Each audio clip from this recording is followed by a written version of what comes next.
Chiro Jake here. Today we're going to go over how to differentiate between lumbar and pelvic issues with your patients. So your patient comes in and they complain of low back pain. Maybe they're coming in holding their back. Maybe they're pointing at their back. And we're going to go over orthopedic tests to determine if the pain's coming from their lumbar spine, the lumbar sacral junction, or the SI joints. All right, so let's get to it. One of the most common causes of lower back pain that your patient may complain of is that their back hurts and then they have a radiation or a tingling sensation that runs down their leg. This is known as familiar as sciatica. There's a few tests we can do to determine if your patient has sciatica, and all we are doing here to see if if the peripheral nerve is entrapped or not. The first test we're going to do to test for sciatica is called Turns test. And what you do is you go to your patient's big toe on the side of complaint and you just raise their toe up. And if they have the complaint, the symptoms will be reproduced and they'll feel the tingling or numbness go throughout their leg. The next test we can do is just called straight leg raise. And what we'll do here is you're going to raise the leg of complaint. So say if your patient has right-sided tingling down their leg, you're just going to go to their right side and you're going to raise their leg straight up. Okay, and from here, the patient's symptoms will reproduce. The numbness and tingling will come into the leg and they'll reproduce that back pain as well.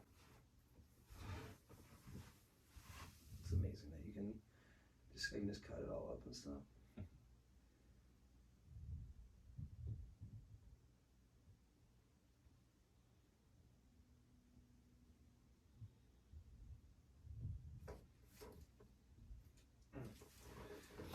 The next test that we can do is going to be called Sagard's test. And what we're going to do is we're going to perform the straight leg raise until the patient receives that numbness and tingling. Let's say here he has the numbness and tingling.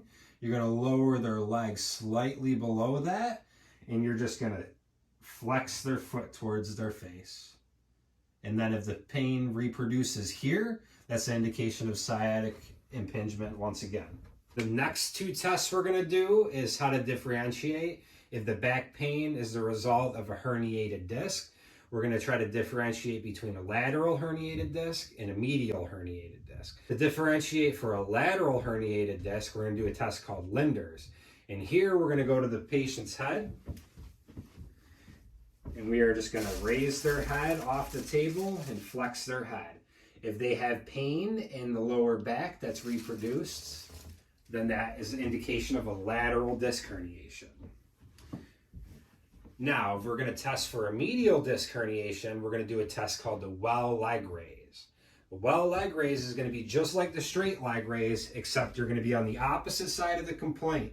So if the complaint was the right side of the leg, then we're going to use the left-sided leg. And we're going to pick up the leg. And if the patient receives pain in the side of their back that their complaint is, then that's going to indicate a medial herniated disc. So hamstring tightness or tenderness could cause low back pain. And this test is going to be called bowstring sign. And what we're going to do is we're going to flex the patient's leg. You're going to bring their leg on your shoulder and you're going to come underneath on their hamstring, give them a little flex, and you're just going to press into their hamstring.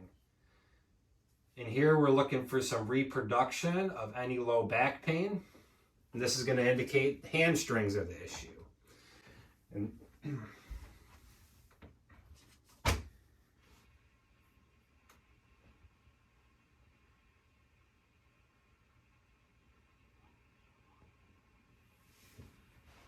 another muscle that can cause low back pain is the piriformis muscle. So here to test the piriformis muscle, we're going to do a test known as Bonnet's test. So we're going to come out of the side of complaint. We're still saying right-sided lower back pain. Here we're going to lift the leg, straight leg raise. Okay, no pain still. And then what we're going to do is we're going to externally rotate the leg. If this reproduces the pain, then it's piriformis muscle that is causing an impingement. Another way to test the piriformis muscle to see if there's an impingement causing the lower back pain is that we can do piriformis stretch test. And here we're going to bend the leg. Okay. I'm just making contact on the pelvis so that way I'm a little more sturdy. And then I'm going to rotate the leg as so. Here, pain would be reproduced in the lower back and the side of complaint. For the next test, we're just going to determine whether the back pain is coming from the facets or not. The facets are located right here on the spine. Right here, this joint right here moves and it helps with extension. And the test that we're going to do, it's called Kemp's test. So I'm going to ask the patient to cross their arms for me. And then I'm going to have the patient lean back. And then I'm going to have them rotate away. And any pain with that? Nope. Okay. And then I'll have them do the other side. And if on the side of complaint this causes pain, then it is most likely a facet issue that is causing the patient's pain. All right, the next test we're going to do is to see if the pain is coming from the SI joint. And here the first test we're going to do is called Knockless test. So what I'm going to do is I'm just going to take the patient's leg and I'm just going to bring it to their butt. On the side of complaint, if there's pain, then that's going to indicate an SI lesion. Another way we can test to see if the pain's coming from an SI lesion is we can do Eli's test. And what we're going to do is the same thing. We're just going to bring the leg up, but we're going to cross it. That's just another technique. Test the same thing as Knockless test. And the last test that we're going to perform to see if the pain is coming from the SI joint is called Yeoman's test. And what we're going to do is we're going to bend the patient's leg. We're going to reach our hand under their knee and just bring their leg up. Here it's going to stress the SI joint again. If there's pain on the side that the patient has pain, then the low back pain is most likely coming from the SI joint.